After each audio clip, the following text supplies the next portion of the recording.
मैं तेरे को मान दिया ना हिंदी में बात करके, तो मेरे को तू सम्मान देना चाहिए ना महाराष्ट्र में मराठी बोल के। कितने साल हो गए तेरे को जॉब करके यहाँ पे? 2 साल हो गए। कितने साल हो गए? 2 साल हो गए। हाँ, मराठी क्यों नहीं शिका? मराठी का नाही येत तुला? कधी शिकणार? कधी शिकणार मराठी?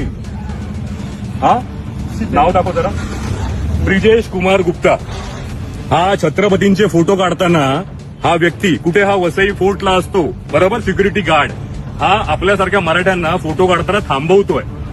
याचं काय केलं पाहिजे? आणि बोलतो हक्कानी मला मराठी येत नाही. ठीक आहे. ओके, मला बोललो असं काय बोलला? कोण बोलला? आता हे लोक काय बोलले ते ऐकत लोक नाही तो कोण दादागिरी दाखवत आम्ही दादागिरी नाही दाखवलेली आहे. नाही तुला फेमस व्हायचंच आहे म्हणजे ना. मी सर तुम्ही पहिली गोष्ट, तुला मराठी बोलता येत नाही बरोबर. चल नाही येत, पण तू आता भाईगिरी करून ह्याला घेऊन आलास. तुला किती असेल 3 मन?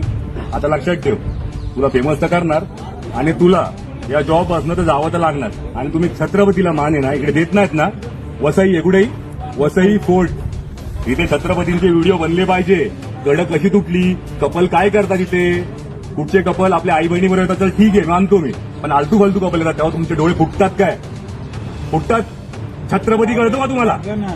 छत्रपती कळतो. थांबवायचं नाही छत्रपतींना. कशाला आलात साहेब? फालतूगिरी करतोय आम्ही. विचारायला आलात? फालतूगिरी करतोय. कपडे घालून काय दारू पितात तिथे मुलं? नाही सर नाही ना. मग इज्जत मध्ये मान सन्मान द्यायचा छत्रपतींना आणि मराठी उद्यापासून शिकून यायचं. त्याशिवाय इकडे यायचं ना आमच्याकडे.